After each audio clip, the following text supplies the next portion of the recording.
Hi, I'm Mark Lassoff from Framework Television, and I've got another great JavaScript project for you.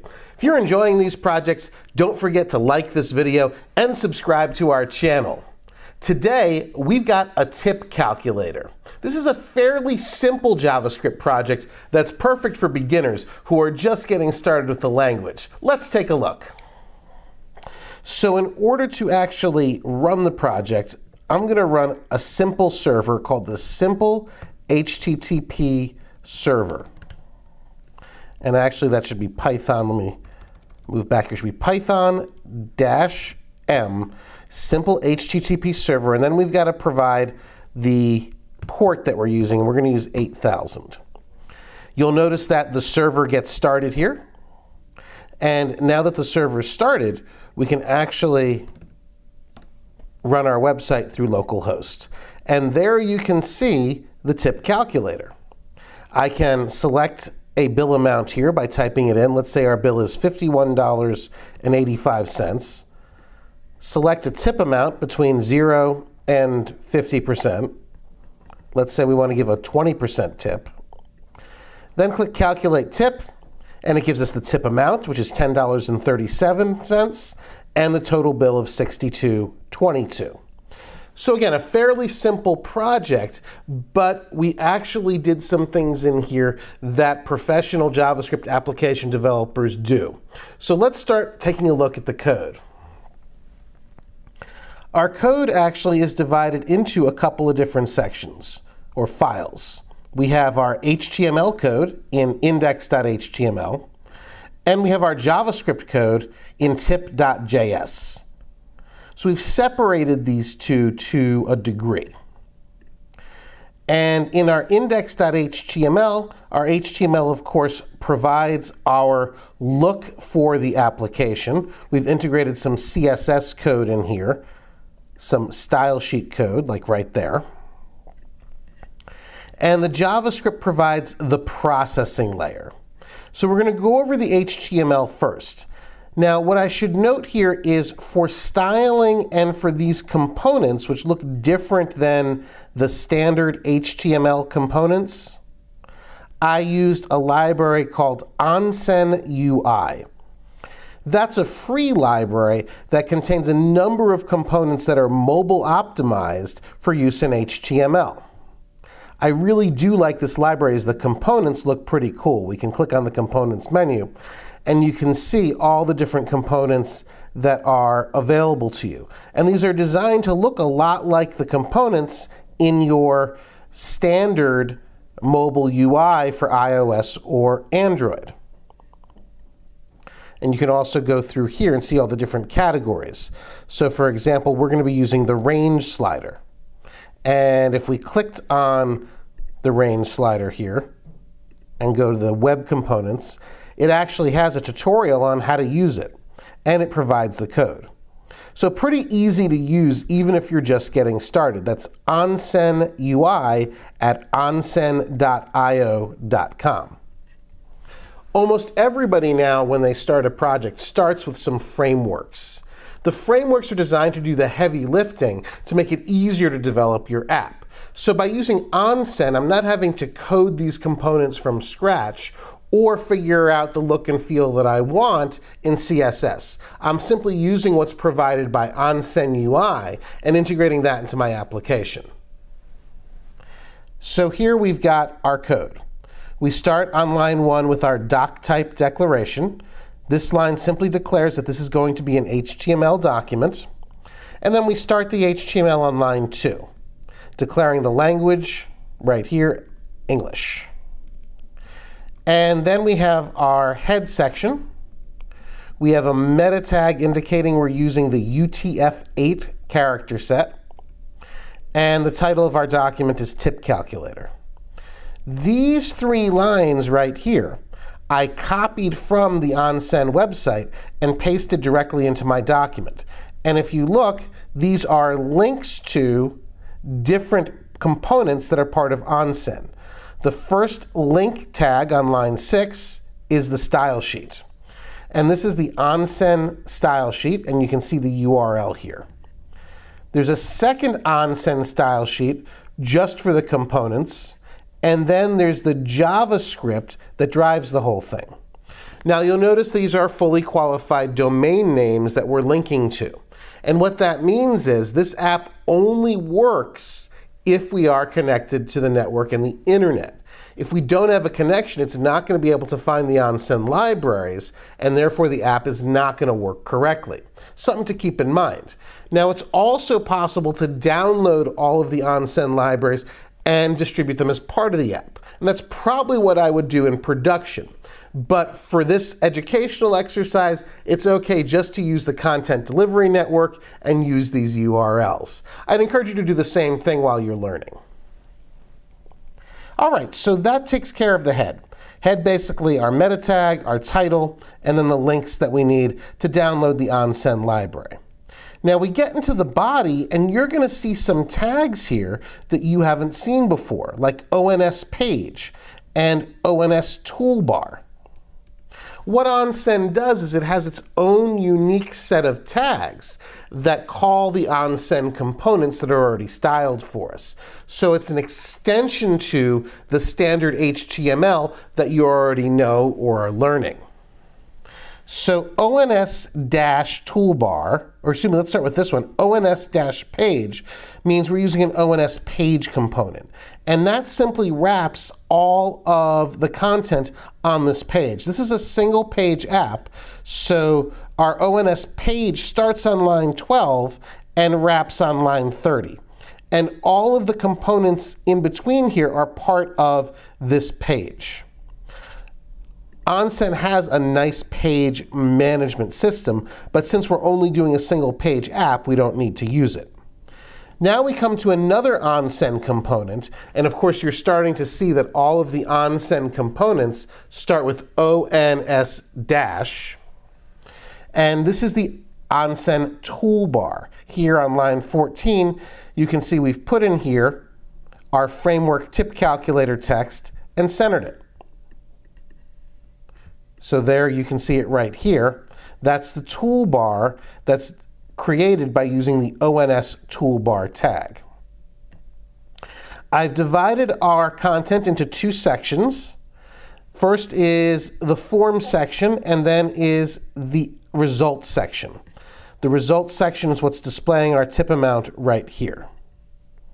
So inside the form section, which we've set to a padding of 8 pixels, which is giving us this little bit of a margin between the side of our app and the content. You always want to make sure you have a little bit of space, otherwise it looks like things are falling off the edge.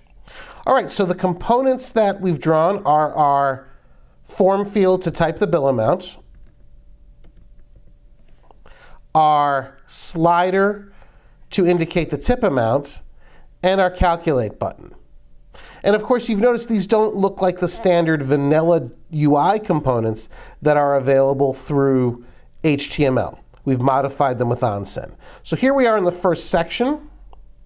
I've created a logical division to hold our text input, this one right here where it says 2125, and gave it a little space at the bottom of 20 pixels by integrating a CSS style, margin bottom 20 pixels. Normally, I would have an external CSS style sheet, but this app is so short I didn't feel like it was warranted. And this way we can see the styles and the HTML all in one place. But again, the best practice for production and maintenance of your application would be to externalize your CSS, as I do in other apps. Then we have our input tag on line 18. And it's this input tag that is creating the field where we type the amount of the bill. So first of all, the classes here are text input and text input material.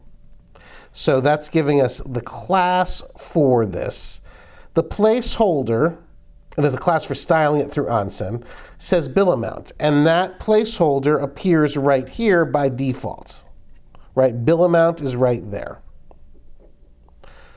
And then we have the type of UI component this is. This is a text input. and a little style I added with 100% to make it go all the way across the screen. It's a required part of the form, which isn't really doing anything here. And I've given it the ID of bill amount. That'll be important later, because the ID is what we'll use in the JavaScript to grab the content that the user types in here, right? That 4825 will be accessible through this bill amount ID. All right, so there's our input. And then we have a div. Now, by the way, there's also a component in onSend that I could have used for the input. I could have done an onSend input component here as well. All right, and now we have our second div that's got our range slider in it right here. Now, this is another input type, except this time I use the ONS range tag, which provides the slider. I set a width of 75%. You'll see why in a moment. An initial value of 18. I thought 18% is about an average tip, so I figured that's a good default place to put the slider. A minimum value of 0, so you can tip 0, although I don't know why you'd need a calculator for that. You can tip up to 50%, that's our max, and we're going to slide by 0.5. So as someone goes through the slider, they actually can move it 0.5%. In case you want to be really accurate and leave, for example, 18.5%. We also gave this an ID, so it's accessible through the JavaScript, called tip range. Okay, so that's our range slider. Then we have this little guy here called output. And that's this value right here. You'll notice as I slide, it immediately updates the value. That's not a built-in part of the range slider. That's something I added to make it clear to the user exactly what percentage tip they wanted to leave. So that value is contained here in the output. Its ID for JavaScript accessibility is %out. The initial value is 18%. We wanted what the user sees here, 18%, to line up with where we initially have the value of the slider here at 18, right? So the slider itself is set right here. The initial output is set here, and as soon as we slide, that value adjusts. So that's contained here in the output %out. Then we have a final div here with our ONS button control. That's this guy. The modifier large, this is from the ONS library. And the modifier attribute lets us modify an element. Large gives us this big fat button that goes all the way across the screen. I really like using big fat buttons for mobile applications. If you have fat fingers like I do, you probably appreciate that as well. We've ID'd this as BTN calculate, so our button is accessible through JavaScript. And then we have the words calculate tip written on the button. We close off the form section. We have our second section, which has got the output and the result. That's initially empty, but as soon as we do a calculation,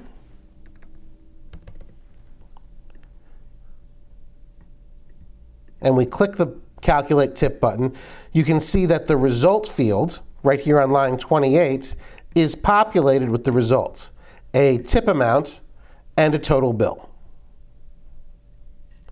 So that's our HTML. You'll notice after we go outside the ONS page, but before we close the body in our basic document structure, we have our connection to the tip script. That's tip.js. So let's move to that right now. And it might even be easier if we split the screen here. So I'm going to put this on top and then our HTML on the bottom. This way, if we need to refer back to the HTML, we can easily do so. Although we're mainly looking at the JavaScript here. Okay, so this runs as soon as all of the HTML components are loaded. We load tip.js and we run it. So what we're doing in this first section, in lines 1 through 5, is we're making connections between the JavaScript and the HTML. The HTML and the JavaScript don't know anything about each other. Any component from the HTML that we're going to utilize in our JavaScript, we've got to bring in and assign to a JavaScript variable or identifier. So that's what we're going to do first. So first here, this is the range slider. So since the value is not going to change, we made it a constant. We called it range, and we assigned it document, get element by ID, tip range. Get element by ID. It does exactly what it sounds like.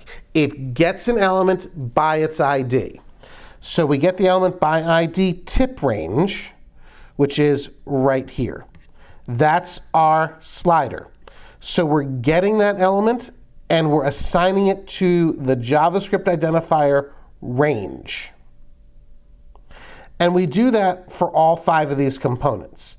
So tip out is assigned document get element by ID %out. That's our output field right here on line 23. Right, this guy right here where it says 25.5. In the JavaScript, we're going to call that tip out. Next one's easy. Document get element by ID btn, short for button, calculate, is going to be also called btn calculate in the JavaScript. So when we refer to this big fat button in the JavaScript, it's btn calculate. Then we've got document get element by ID bill amount. That's this input field up here, where it right now says 2255, and I'm changing that value. That's bill amount. And then the result area is where we have the result. So those are all of the components we'll be using in the JavaScript to make the tip calculator work. You'll often hear people say JavaScript is an event-driven language. And what that means is things that occur in the user interface often drive what code runs. So the next bit of code is an example of that. We've got to figure out how do we make this thing calculate. And it calculates when the big button is clicked. So when the big button is clicked, we have code that responds to that. And here you can see that code is on line 11. btn onClick equals function. So this function that starts on line 12 and ends on line 16 runs in response to a button click. So anytime I click the button, like that, what's happening is this function is called button calculate onClick, and lines 12 through 16 of code are run. Now there's another event here that you probably haven't thought about, but as this slider is dragged back and forth, the value in this output is changing. So remember that the slider is called range. We defined that in line 1 of tips.js. Range, and the event is on drag. So when it's dragged, this function will run. And this function is pretty simple. It's going to change tip outs, inner HTML, right? This guy is tip out, to the value of the range slider between 0 and 50 and add a percentage sign. So right now we're running line 8 over and over again, replacing the tip out, right, the output right here, with the value of the range slider and adding a percent sign. So we've run, just by sliding back and forth, we run line 8 100 times. It's pretty responsive. This is fast enough to keep up with it. So now when the button's clicked, right, and when the button's clicked, when the real work is going to occur, that's when we're actually going to calculate the tip. Here we go. So button click, onClick equals function, right? So this is the function that's going to run when the button's clicked. So now the bill amount is the bill amount dot value. So the bill is the variable. We're assigning at billamount.value. That's the value that's up here, 104.45. 104.45 is billamount.value. We're going to make sure that's a floating point number. So we've surrounded that with the parse float method. That's going to parse that down to a floating point value, making sure it's input that way. The reason for that is whenever we enter a value here, it's read into the JavaScript as a string.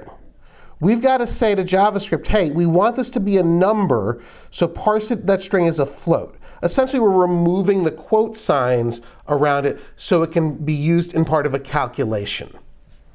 So that's assigned in the bill. This as a number, 54.55, is stored in the bill. We then calculate the tip. The tip is the bill that we just got times our value here in the range divided by 100, right? A 28% tip is actually a 0.28 tip. So we're converting it to decimal by dividing by 100. And then we're getting 2 decimal places by attaching that to the toFixed2 method right here, which essentially says I want 2 decimal places so this looks like currency. So let's look at the calculation again. We've got the value here. This is the bill. We're going to multiply the bill times the value of our range here, divided by 100, so it's a decimal, and we're going to set that to 2 decimal places. So that's our tip amount. The total, we're simply going to add the tip amount to the bill, making sure, again, the tip is a floating point number and displayed like currency with toFixed2. So we now have stored in tip the tip value, right, we just calculated, and stored in total the total bill after you add the tip. And now we're going to create our output in a variable called out. So I'm using ES6 string interpolation. If you're not familiar, ES6 is the current version of JavaScript. It's added some heavy-duty methods to strings, including the string interpolation that I'm about to show you. It makes creating long strings much easier. So here our output is going to be strong, so that's bold, tip amount, strong, and then the tip. So this $sign that you see in the tip amount is created right here. This $sign and the French brackets, this gets the value of the variable tip and inserts it right there. So that's what's inserting 17.18, right? Because that's what's stored in the variable tip at this point. And then we break. So remember, this $sign is to display the actual $sign label. The second one is to do the string interpolation along with the curly brackets. That's what gets the value of the variable tip. We break. Again, we surround the label total bill with strong tags in order for that to be bold. We display a $sign label, and then we use string interpolation to get the value of the variable total that we calculated on line 14. So this is creating this output right here, inserting whatever values the variables hold. Then you'll remember result area is this output right here, which we got in line 5, right? We made that area result area in JavaScript, and we're simply going to take this out variable that we created and put that out variable right there. And that's what gives us the tip.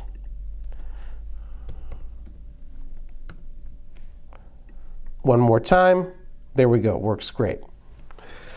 So that's a basic tip calculator in JavaScript. I challenge you to add some of your own features to this.